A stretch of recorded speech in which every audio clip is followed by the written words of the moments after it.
ਅੱਛਾ ਤਾਂ ਗਾਈਸ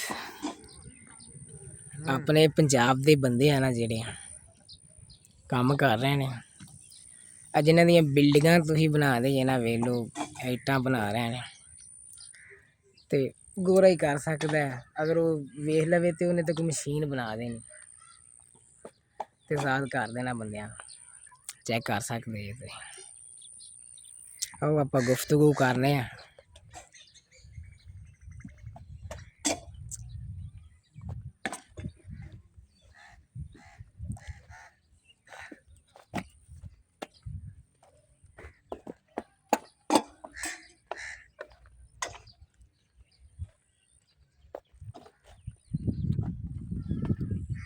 बड़ा डेंजरस काम है यार so hard working so dangerous hard working ਤੁਹਾਨੂੰ ਨਜ਼ਰ ਤੇ ਆ ਹੀ ਰਹੀ ਹੋਣੀ ਚਾਹੇ ਕਰ ਲਓ ਧੁੱਪ ਦੇ ਵਿੱਚ ਗਰਮੀ ਹੋਵੇ ਸਰਦੀ ਹੋਵੇ ਮਿਹਨਤੀ ਬੰਦੇ ਮਿਹਨਤ ਹੀ ਕਰਦੇ ਆ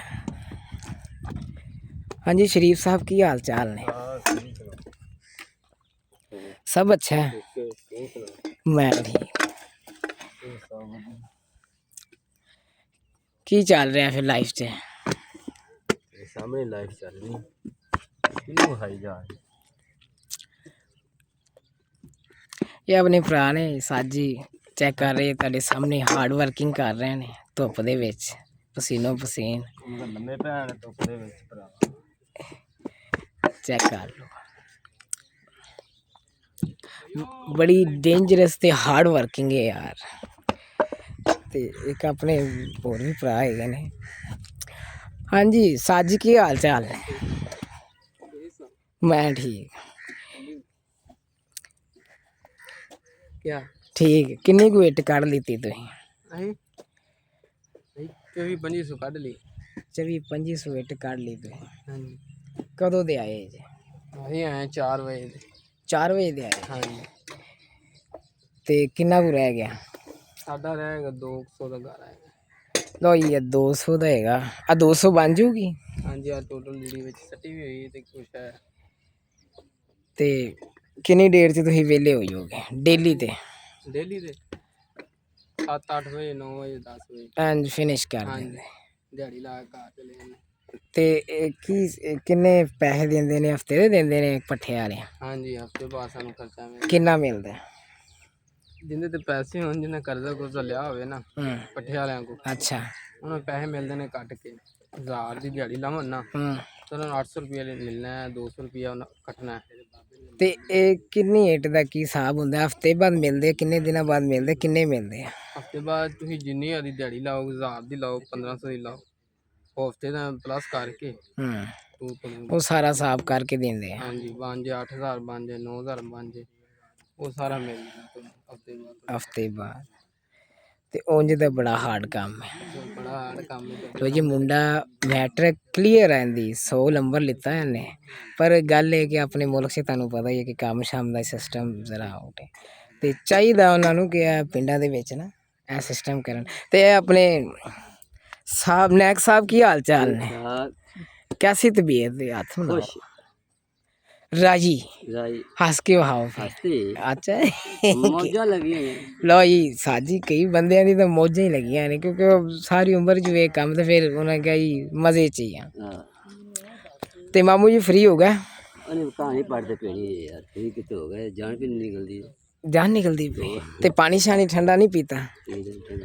ਅੱਛਾ ਮਾਮੂ ਦਾ ਤਾਂ ਕੰਮ ਹੋ ਗਿਆ ਫ੍ਰੀ ਤੇ ਬਾਕੀ ਇਹ ਕਹਿ ਰਹੇ ਨੇ ਕਿ 9-10 ਵਜੇ ਵਿਹਲੇ ਹੋ ਜਾਣਗੇ ਤੇ यार फोन क्या फोन नहीं मैं बंद करना मैं इंजी गल करनी तो मैंने जेड़ी गल करनी कर केड़ा बेली यार उन्हें फोन किया उन्हें चुकया ही नहीं वेला कैसा बंदा है यार उन्हें ब्याह धोखा देता मैं कहा यार तू रुपये चाहिए मैं तो ले ला नहीं मी पैंदा यूं पैंदा मी पै रहे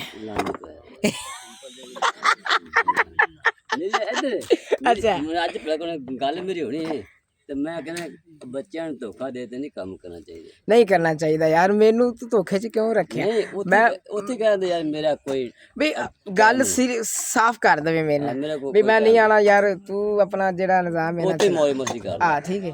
ਤੇ ਮੈਨੂੰ ਪਤਾ ਹੋਵੇ ਯਾਰ ਕਿ ਮੈਂ ਗੱਲ ਉਹਨਾਂ ਨੇ ਸਿੱਧੀ ਕੀਤੀ। ਇੱਕ ਉਹਨੇ ਕਿਹਾ ਜੀ ਤੁਸੀਂ ਪਹੁੰਚਣ ਤੋਂ ਪਹਿਲੇ ਮੈਂ ਉੱਥੇ ਪਹੁੰਚਿਆ ਹੋਵਾਂਗਾ, ਤੇ ਅਸੀਂ ਵੀ ਮਾਰੀ ਅੱਜ ਦੀ ਖੱਚਾ ਫੱਕਾ ਵੀ ਕੀਤਾ ਤੇ ਕੰਮ ਖਰਾਬ ਕਰਤਾ ਜੀ। ਵੇਖ ਲਓ ਤੁਹਾਡੇ ਸਾਹਮਣੇ ਇਹ ਗਲਤ ਗੱਲ ਕੀਤੀ। ਮੌਜ ਹੀ ਹੁੰਦੀ ਮੌਜ।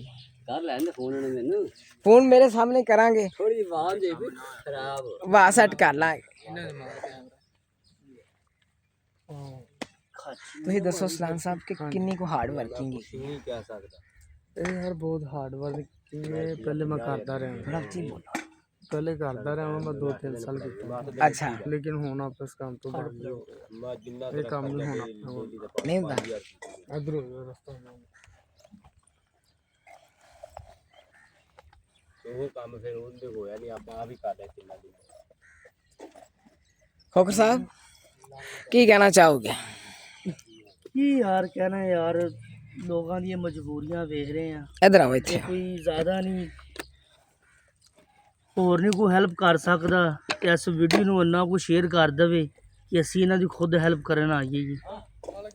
ਠੀਕ ਹੈ। ਤੇ ਜਿਹੜੇ ਆਪਣੇ ਏਰੀਏ ਦੇ ਜਾਂ ਜਿਹੜੇ ਸਾਡੇ ਮੇਨ ਬੰਦੇ ਨੇ, ਜਿਸ ਤਰ੍ਹਾਂ ਕਿ ਫਾਦਰ ਸਾਹਿਬ ਹੋ ਗਏ ਜਾਂ ਕੋਈ ਪਾਸਟਰ ਸਾਹਿਬ ਹੋ ਗਏ, ਕਾਫੀ ਜ਼ਿਆਦਾ ਹੈਲਪ ਕਰ ਰਹੇ ਨੇ ਲੋਕਾਂ ਦੀ। ਯੈਸ ਯੈਸ ਐ ਨਹੀਂ ਕਿ ਨਹੀਂ ਕਰਦੇ ਪਏ। ਯੈਸ। ਤੇ ਬਾਕੀ ਜਿਹੜੇ ਹੋਰ ਦੂਸਰੇ ਲੋਕ ਨੇ ਜੋ ਉਹਨਾਂ ਦੇ ਦਿਲ 'ਚ ਕੋਈ ਰਹਿਮ ਹੈਗਾ ਤੇ ਇਹਨਾਂ ਦੇ ਉੱਤੇ ਕਰਜ਼ਾ ਇੰਨਾ ਹਰ ਇੱਕ ਬੰਦੇ ਨੇ 2-2 3-3 ਲੱਖ ਰੁਪਏ 4-4 ਲੱਖ ਰੁਪਏ ਦੇਣਾ ਇਹਨਾਂ ਦਾ। ਇਸ ਟਾਈਮ ਗੁਲਾਮੀ 'ਚ ਆ, ਇੱਥੋਂ ਜਾ ਨਹੀਂ ਸਕਦੇ, ਕੈਦ 'ਚ ਇਸ ਟਾਈਮ ਹੈਗੇ ਨੇ। ਤੇ ਮੇਰਾ ਇਹ ਕਹਿਣਾ ਹੈਗਾ ਕਿ ਚਲੋ ਜ਼ਿਆਦਾ ਨਹੀਂ ਤਾਂ ਕੁਛ ਇਹਨਾਂ ਸੇ ਕੁਛ ਕਰਨ ਕਿ ਇਹਨਾਂ ਦੇ ਜਿਹੜਾ ਪੈਸੇ ਵਗੈਰਾ ਜ਼ਿਆਦਾ ਨਹੀਂ ਤਾਂ ਕੋਈ ਅੱਧੇ ਪਚੱਧੇ ਲਾਉਣ ਜ਼ਰੂਰੀ ਆ। ਨਹੀਂ ਤੇ ਸਾਨੂੰ ਇਸ ਕਾਬਲ ਕਰ ਦੇ। ਨਹੀਂ ਤਾਂ ਕੁਛ ਇਸ ਤਰ੍ਹਾਂ ਕਰ ਦੇਣ ਕਿ ਇਸ ਵੀਡੀਓ ਨੂੰ ਇੰਨਾ ਕੁ ਸ਼ੇਅਰ ਕਰ ਦੇਣ ਕਿ ਜਿੰਨਾ ਵਿਊਜ਼ ਆਵੇ, ਜਿਨ੍ਹਾਂ ਨੂੰ ਵੋਚ ਕੀਤਾ ਜਾਵੇ ਇਸ ਵੀਡੀਓ ਨੂੰ, ਉਹ ਜੋ ਪੈਸੇ ਆਣ ਅਸੀਂ ਇਹਨਾਂ ਦੇ ਵਿੱਚ ਦਿੱਤੇ ਜਾਣ। ਸਿਰਫ ਇਹੀ ਗੱਲ ਹੈ। ਸਹੀ। ਤੇ ਆਪਣਾ ਮੈਂ ਸੁਣਿਆ ਜੀ ਮੁੰਡਾ ਮੈਟ੍ਰਿਕ ਪਾਸ ਆ, ਹੁਣ ਇਹ ਮੈਟ੍ਰਿਕ ਪਾਸ ਮੁੰਡਾ ਹੈ, ਤੇ ਨੰਬਰ ਤਲੀਮ ਉਹਦੇ ਕੋਲੋਂ ਵੀ 100 ਮਿਲਿਆ। 100 ਨੰਬਰ ਮਤਲਬ ਕਿ ਅੱਛੇ ਨੰਬਰਾਂ ਤੋਂ ਉਹਨੇ ਮੈਟ੍ਰਿਕ ਕਲੀਅਰ ਕੀਤੀ। ਅੱਗੇ ਸਟੱਡੀ ਨਹੀਂ ਕਰ ਸਕਦਾ ਕਿਉਂਕਿ ਪੈਸੇ ਨਹੀਂ ਹੈਗੇ। ਤੇ ਦੂਜੀ ਗੱਲ ਇਹ ਹੈ, ਜੋ ਜ਼ਿਆਦਾ ਅੱਛੀ ਜੋ ਸਟੱਡੀ ਕਰ ਵੀ ਲਏਗਾ ਉਹਨੂੰ ਇਸ ਤਰ੍ਹਾਂ ਦੀ ਨੌਕਰੀ ਨਹੀਂ ਮਿਲਣੀ ਕਿਉਂਕਿ ਉਹ ਕ੍ਰਿਸਚਨ। ਤੇ ਇਸ ਗੱਲ ਦਾ ਫਿਰ ਕੀ ਹੱਲ ਹੋਏਗਾ? ਹੱਲ ਕੋਈ ਨਹੀਂ ਹੈਗਾ। ਸਾਡੀ ਹਕੂਮਤ ਨੂੰ ਚਾਹੀਦਾ ਕਿ ਇਸ ਤਰ੍ਹਾਂ ਨਾ ਕੀਤਾ ਤੇ ਜਾਏ। ਇੱਕ ਪਾਕਿਸਤਾਨ 'ਚ ਨਾ ਕਾਨੂੰਨ ਇਹੋ ਜਿਹੇ ਵੀ ਬਣਾਏ ਜਾਣ ਕਿ ਜਿਹੜੇ ਹਰ ਮਜ਼ਹਬ ਤੇ ਦੁਨੀਆ ਦੇ ਹਰ ਕਿਸਮ ਦੇ ਆ। ਮੇਰਾ ਇਹ ਕਹਿਣਾ ਹੈ ਕਿ ਜਿਹੜੀ ਸਾਡੀ ਹਕੂਮਤ ਹੈ ਇਸ ਟਾਈਮ ਬਹੁਤ ਅੱਛਾ ਕੰਮ ਕਰ ਰਹੀ। ਚਲੋ ਠੀਕ ਹੈ, ਜਿਹੜਾ ਅਨਪੜ੍ਹ ਗਵਾਰ ਹੈ, ਠੀਕ ਹੈ, ਕੋਈ ਹੁਨਰ ਨਹੀਂ ਹੁੰਦੇ ਕੋਲ ਹੈਗਾ ਜਾਂ ਕ੍ਰਿਸਚਨ ਹੈ, ਉਹ ਸਫਾਈ ਦਾ ਕੰਮ ਕਰਦਾ ਚੰਗਾ ਲੱਗਦਾ। ਹੁਣ ਕਿਹੜੇ ਕ੍ਰਿਸਚਨ ਪੜ੍ਹੇ ਲਿਖੇ ਨੇ, ਉਹਨਾਂ ਦੀ ਕੀ ਗਲਤੀ? ਉਹਨਾਂ ਨੂੰ ਵੀ ਸਫਾਈ ਦੇ ਵਿੱਚ ਹੀ ਰੱਖਿਆ ਗਿਆ। ਕੀ ਸਮਝੇ ਜੀ? ਜਾਂ ਉਹ ਸਫਾਈ ਕਰ ਸਕਦੇ ਨੇ ਜਾਂ ਭੱਠੇ ਦੀ ਇੱਟਾਂ ਪਾ ਸਕਦੇ ਨੇ। ਦੋ ਕੰਮ ਹੈਗੇ ਨੇ ਉਹਨਾਂ ਕੋਲ।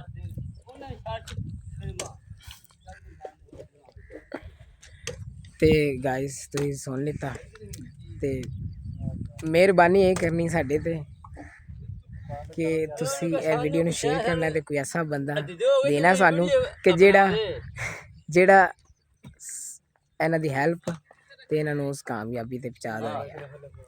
ਤੇ ਟਾਟਾ ਬਾਏ ਬਾਏ।